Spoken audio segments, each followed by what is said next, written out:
Comedy Film Nerds Podcast. Let's do The Foreigner. Yeah, so I liked it. I liked it too. Yeah, it was a pleasant surprise. I wasn't sure how good it was going to be because it had all of the setup of like this is going to be kind of a schlocky kind of mess. But from what Rick was telling us in the spoiler app, there were reshoots. They actually took some care in putting it together. It was more of a dramatic turn than I thought for both Jackie Chan and Pierce Brosnan. I mean, really, the biggest surprise was that it was more Pierce Brosnan's movie and that Jackie Chan was more supporting. And the fact that it was a drama and there wasn't as much action as I thought there'd be. Which is the thing. I actually like that about the film. Yeah. And I would, just so people know, we did do a spoiler up with Rick Myers, who was thankfully out here on the West Coast. That'll be coming out later this week. But yeah, I like that especially the first half of the movie, it's mostly Jackie Chan just dealing with the grief of his daughter dying from the bombing. And then going into revenge mode. Yeah, and then going into revenge mode. And so it was intriguing. And then also Pierce Brosnan playing a former IRA guy who's like a IRA delegate or something within the British government.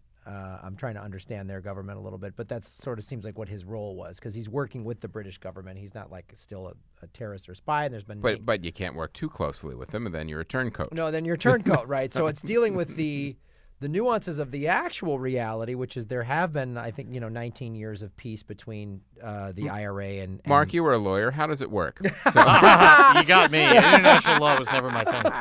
I haven't seen the movie. So, but it's really, it's a fantastic film and it's worth seeing. I went in with probably fairly low expectations. Like, so did I actually. I'm like, I kind of want to see it, but I'm like, well, I'm not getting my hopes up. I thought it was gonna be like Jack Reacher or something. Yeah. Just sort of, it'll be fun and some quippy lines or whatever. Or but I thought it was gonna be more like a Jack, like all right, we're gonna hit all the Taken beats immediately. Like that kind of thing, and it didn't. Really, and really great supporting act. I mean, so you have Pierce Brosnan and Jackie Chan driving the film, but all the support acting. The woman who played the British. You had some nice twists, nice conspiracies, like some cool things in the film for sure. It was better than I thought it would be. Now I don't know what they did to piss off the Australians, but the film's Australian distributor dumped the local release and only put the pick out in like 2 cinemas in most major cities. Really? So so I don't know what happened there. They apparently didn't get behind it in Australia, and Martin Campbell's from New Zealand. Wow, So, that's really bizarre. Why I Australia wouldn't want to get behind it because. So, and there's great acting by Jackie Chan, and he's very understated. It's not big wacky Jackie Chan. It's a lot. It's not Rumble in the Bronx, Jackie Chan. No, not at all. It's a lot of fun. Pass. Yeah. I'm out. But the great thing is, it's like Jackie Chan. Let's acknowledge that he's in his 60s, and this movie actually did that. Right. Because a lot of movies leading up to that, especially like the last one, Kung Fu Yoga, did not. No. We're still pretending he's 30. He isn't. And Kung Fu is harder for him now, and that's okay. Yeah, so this was directed by Martin Campbell, and this is the first feature that he's directed since Green Lantern. Yes. No, that's not true.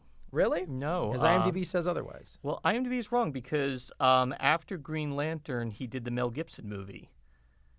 Oh, yeah, IMDb doesn't count Mel Gibson movies. Oh, okay, there you go. Edge of Darkness? Edge of Darkness. They have them flip-flopped. Oh. They have Edge of Darkness in 2010 and Green Lantern in 2011. Interesting. IMDb. I don't know. Is it possible it got released after Green Lantern? I seem to remember, but I've also suppressed a lot of memories related to Green Lantern. So, I don't recall Green Lantern actually like killing Martin's career. Like I felt he had at least one movie after Green Lantern. Well, according to this, it's maybe he shot it. It wouldn't surprise me if he shot Edge of Darkness. And the release got shifted after Green Lantern, but Green Lantern was. Took longer to... Oh, that could be, actually. Yes, that's totally possible. Yeah. Totally possible. Well, the good news is this was a well-directed film. It actually was Martin's for a drama. Martin's a phenomenal director. Mm-hmm. I don't know what happened with Green Lantern. I don't know if he knows. And it's Vertical Limit, so there's a few. There's elements of Vertical Limit that are extremely well directed.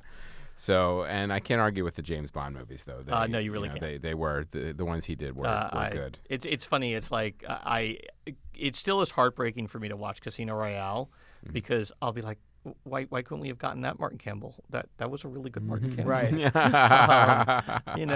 Mask of Zorro, Martin Campbell. Like, Yeah. But what are you gonna do?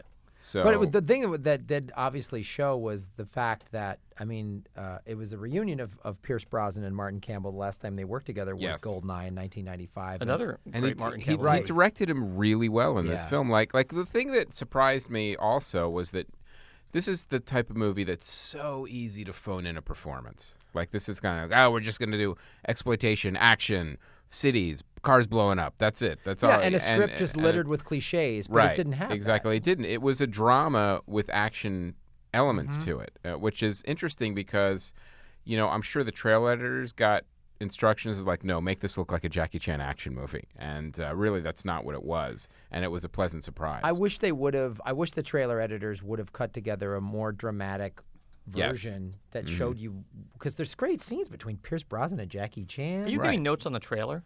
Yeah. Yes. You're giving notes on the movie. You're giving notes on the I'm trailer. giving notes on here's why I give notes on the trailer, because if I wasn't doing this podcast, I would have passed on it based on the trailer. Yeah, well, there you go. So that's the thing, the mistake I think they made. Well, certainly with respect to Australia, that's true. Yes. Yeah, absolutely. No, Martin's a phenomenally talented director. I think really is a function of, does he get the underlying material? I think if he gets the underlying material, he's, he nails it. Just totally nails it. Well, it was interesting. Rick Myers was saying that it, and I think you may mention this when you were on the show last time. It's just like the studio might have meddled a lot with Green Lantern and put him in a tough position to where he couldn't be. There was a wide variety of there was a lot of missteps along the way. But look, it is what it is. I've moved past it. I've had a lot of therapy. So this is Ryan Reynolds. He's awesome. Yeah, he's doing okay. He's doing okay. He's hanging in there. And so is Martin Campbell, because this movie is really, it showcases his abilities as a director, I thought, quite well. And also, it's the kind of movie where you're like, you know what? I'd like to see another one. I'd like to see another one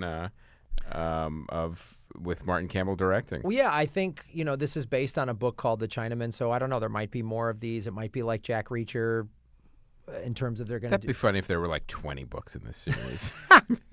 Well, the thing that we also got to give credit for is you have two giant stars in this, but then all of the other actors are like English and British and Irish actors that, have done indie films or movies from there that you probably, if you're in America, you probably don't know them, but that's a testament, I think, to a director's ability is in casting. Oh, absolutely. And when find all these amazing actors, it's like, wow, who's that? That guy's awesome. And that woman, they're really solid pieces, little acting scenes where these actors are highly showcased, and the directing is real subtle in all of it. So it's definitely worth seeing.